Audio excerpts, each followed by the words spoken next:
Does the thought of marketing feel overwhelming for you? If it does, you are not alone and it is not your fault.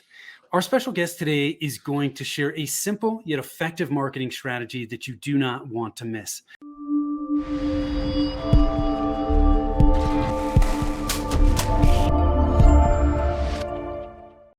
Hi, I am Tim Fitzpatrick with Rialto Marketing, where we believe marketing shouldn't be difficult. All you need is the right plan. Thank you so much for taking the time to tune in. I am super excited to have with me James Hipkin from Red 8 Interactive. James, thanks for taking the time, man. I appreciate it. Tim, it's my pleasure. Absolutely. Awesome. Well, this is take two for us. We had technical difficulties last time around, so we'll keep our fingers crossed. But before we jump into this hub and spoke marketing strategy, I want to ask you a few rapid fire questions to help us get to know you. You good to go? I'm good to go. Okay. So when you're not working, how do you like to spend your time? I'm a bit of a foodie. I like to make fermented food. Make killer hot sauce every year, and also sauerkraut and kimchi and lots of different things, sour pickles and etc. They're very healthy, they're very tasty, and it gives me great satisfaction to muck about in the kitchen. What's your hidden talent? What's my hidden talent? I have a pretty good ability to make the complicated simple, to see the path through things. That's part of what we're going to talk about today. Yeah, is the hub and spoke strategy and how it brings some sanity to all of the swirl that is digital marketing. So I'd say that being able to see the path. What's the best piece of advice you've ever been given? I'll tell you, the best piece of advice I got was shut up. If you are listening and actively listening, then you're in a much better position to support your clients and help solve their problems. If you're talking, you can't be listening.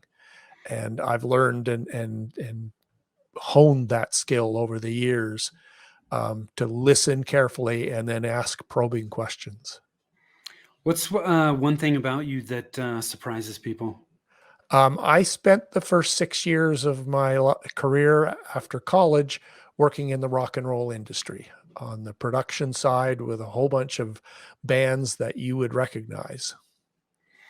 Yes, and I know when we spoke before, you talked about working with Rush, the Rolling Stones, among others. That's right. And the last thing I did when I was in my late 20s was a large festival in San Bernardino, California called the US Festival. It was financed by Steve Wozniak, Okay. and it featured the return of David Bowie, and the Talking Heads were there. Lots of bands were there. Very cool. I'm sure that's an experience that was very interesting and one that you are appreciative that you had the opportunity to take advantage of. I'm glad I did it, and I'm glad I got out. Yeah. Yeah, not one of those things you could do for a long, long time. That's right. I got a real job in advertising, which made my mother very happy. Yeah.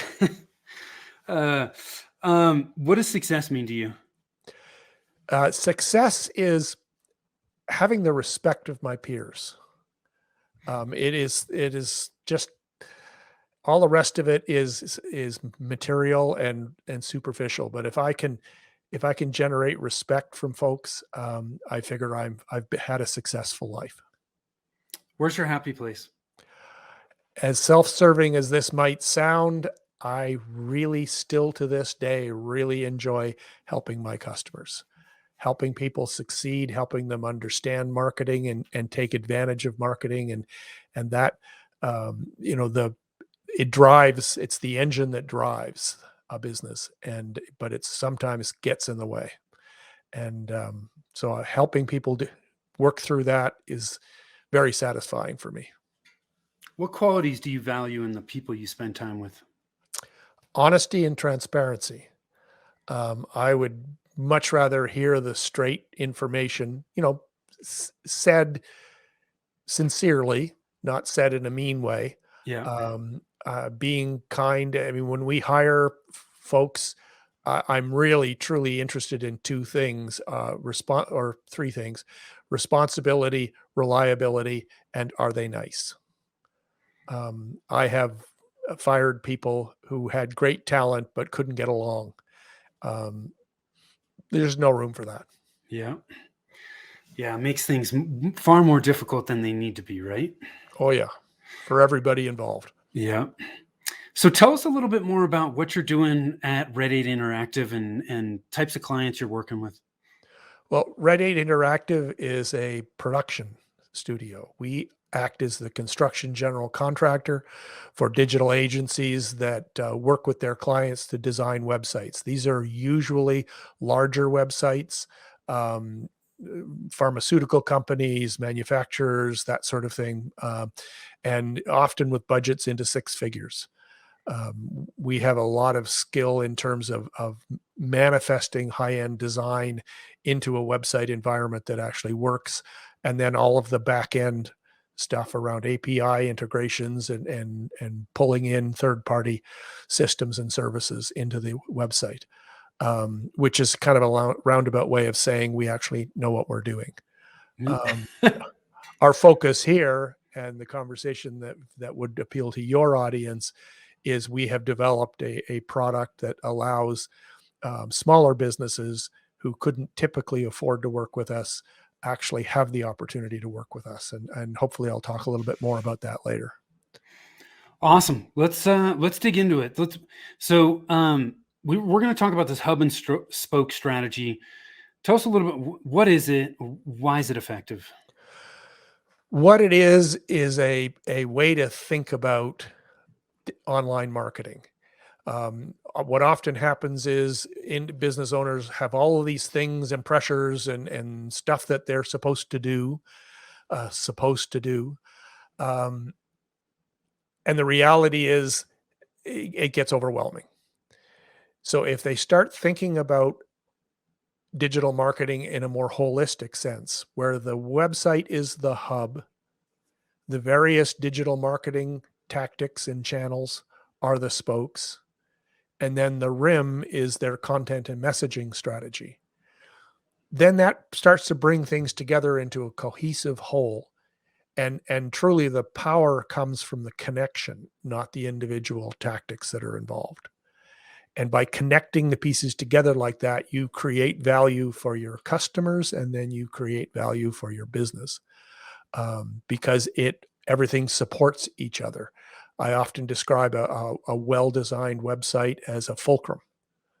It's there to maximize the value impact of your marketing activities for both the customer and for the business. One of the things that I think is really overwhelming for a lot of business owners is there's so many different marketing channels out there today. And obviously, within those channels, there's just no shortage of tactics. But when you think about, a hub and spoke, there are some wheels that have all kinds of spokes, but then there are some wheels that only have, three spokes. That's right. So do we, is that feeling that we have to be everywhere really, it's really not valid, is it? It's not valid. Yeah.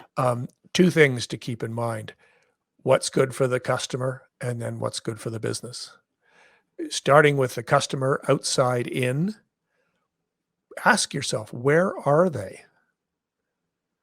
What channels are they actively participating in? And from the inside out, don't try to boil the damned ocean. Yeah. Pick the one or two or three channels and tactics that really resonate with your customers, and then do them really well, and then keep doing them better. Yeah. It's not be everywhere at once thing. You're much better off to pick two or three and do them really well, but pick the two or three that your customers are most likely to be using as well. Yeah. It's an old adage, but fish where the fish are. Yeah. Exactly. So let's talk about websites, because obviously in this hub and spoke model, the website is at the middle of everything. I've always said, I don't care what you're doing from a marketing perspective, it is driving people back to your website.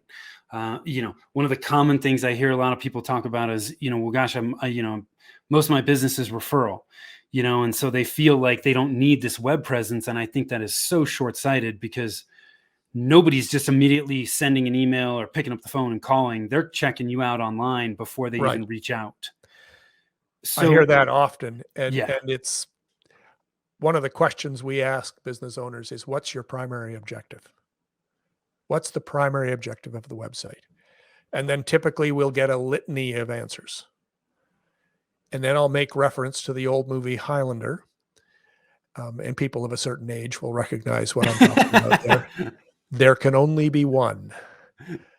And we have that conversation. In B2B situations, the majority of times, it's one of two objectives: either conversion, which is the knee-jerk reaction in most situations, but there is another one, which particularly for professional services organizations, for coaches, for consultants, it's confirmation. Recognizing that if most of your business is coming from word of mouth, to your point, those executives heard about you from another executive, they're going to go to the website to check you out. yeah, And the thing is, you can't see the null set. You can't see all of the potential customers who went to the website and went, are these people still in business? yeah, Or got confused by the website, or were unclear what it is that you do or how you're going to solve their problem. And they leave. And so that, particularly for professional services people, having that recognition, that confirmation is a really valid objective, and crafting the messaging on the website with that objective in mind will really lift the effectiveness of the website. It's not that conversion's a bad thing. Of course, you want to get people to contact you to convert in some way. But what is the primary objective of the website? Because they can't convert if they're not engaged. yeah. What website mistakes do you see people making frequently, outside of not really identifying what their main objective is? Well, one of the key things that I see is what I call inside out copy versus outside in. Outside in copy is about the problems being solved for your prime prospect. Inside out copy is when you spend all your time talking about yourself Yeah, and kind of assume that they'll figure it out. Well, they won't. So if you take the PASS approach, I'm quite sure you've heard of the PASS idea. yeah, Problem, agitate the problem, solve the problem. That's the messaging hierarchy that should exist on a homepage and in many pages, below the homepage. What's the problem that you're trying to solve? And don't try to be all things to all people. Understand who your best customers are, and by implication, who your best prospects are, and understand the problem that they need to solve. And then demonstrate your ability and capability to solve that problem. And that can be, various forms of social proof, to build that level of trust and relationship that you need. It's traffic, trust, value, and recognize that that's the journey that they're going through. So we should not be talking about ourselves. I guess we should only be talking about ourselves enough to establish that trust and credibility. Right. Outside of that, we need to focus on our ideal clients. Exactly. And if you think about the problem, agitate, solve model, the next step underneath that is what the technical term that I use is reasons to believe. And social proof is one good example of reasons to believe, but also your capabilities, your features, the things that you do really well in that context being used as reasons to believe. That's the opportunity where you can talk about yourself, but you're talking about yourself relative to demonstrating that you're capable of solving their problem. Yeah. Any other common mistakes that you see? Yeah, the wall of words. Yeah. You need to think about a website like an onion. the purpose of the content on the homepage is to get somebody to click on something. If you get them to click on something and they go to the next page, they've demonstrated their interest, then you can start to give them more content. For example, one of the things we strongly recommend against is using sliders on the homepage. Yeah. Sliders gets into the, oh, look, a bird. Yeah. Very distracting. The squirrel ran through, right? Yeah. And people have no attention span. A goldfish at a 9-second attention span, according to research studies, has a longer attention span than the average website visitor. Yeah. Do you have 6 seconds or less to grab people, communicate that they're in the right place, give them a benefit-oriented reason to stay, make it crystal clear what they should do next? I think it's really important to highlight what you just said. The last thing you said, what they should do next. Yes. I think one of the most common additional website mistakes that I see is people don't have a clear call to action. It's just like, what do you want me to do? Yep. They may have some contact information down at the bottom. That's just, it's not enough. Right. And understand the journey. You may have different groups that you want to speak to and attract. They all may have a common problem, but you may, for example, in a coaching situation, you may be in a situation where you're doing programs for individuals. Well, that's one journey, one path. But you may also have a program where you're training the trainers, and that's a different path and a different journey. Make those paths clear so that folks can send you a message. I am this or I am that. And then once they hit the next page, deliver on that knowledge. So the customer avatar is a very important part of this. And that work should be done before the website. And then coming out of the customer avatar is the customer journey. What are the steps? How do we support those steps? And in the process of supporting those steps, you're going to build trust and relationship with folks, even before they buy. So we've got our website down in, it's the hub. We start to branch out into the spokes. What's the most important thing to consider when planning digital marketing as a whole? Well, I just touched on it a little bit. Understanding your customers, and in particular, what I call best customers. And best customers are not the same as day-to-day folks. Every business out there, 80% of their revenue tends to come from 20% of their customers. Now, the specific ratio might be different, but there's always going to be a smaller group of customers that represents the majority of the revenue. You need to understand them and appeal to them so that when you're drawing traffic into the top of your marketing funnel, you're creating interactions in the mid funnel that will help filter out, the day-to-day, the tire kickers, all of the looky-loos, the people who are only interested in the free offer, and then pull in the folks who are really closely aligned with your best customers. A very effective way to do that, you might use a quiz at the top of the funnel. But as you get deeper in the funnel, once they've connected with you, maybe given you an email address or something like that, use an assessment. Coaches do this a lot. Use an assessment to really understand if, are these people matched up with your best to the profile, to the avatar of your best customer, and then tailor your responses accordingly. And you will end up with a group of customers that are not prepared to spend $250 with you. They're prepared to spend $25,000 with you. And there's a pretty significant difference between those two.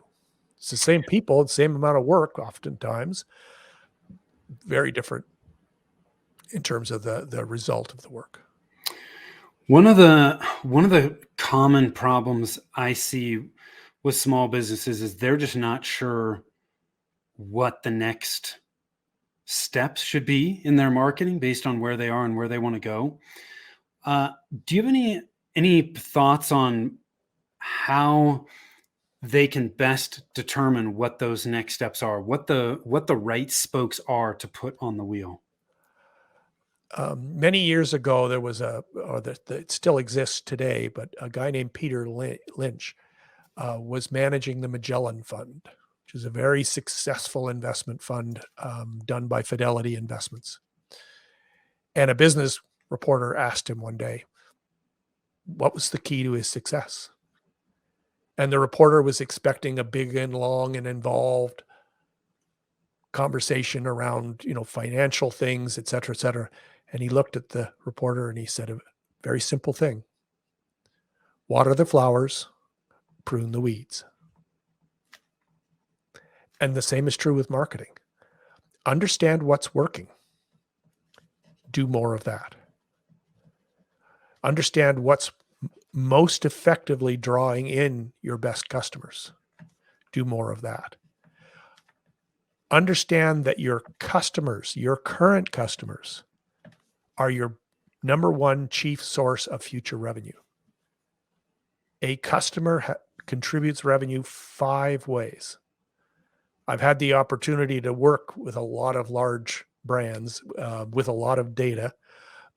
Visa comes to mind, but also Sprint long distances comes to mind.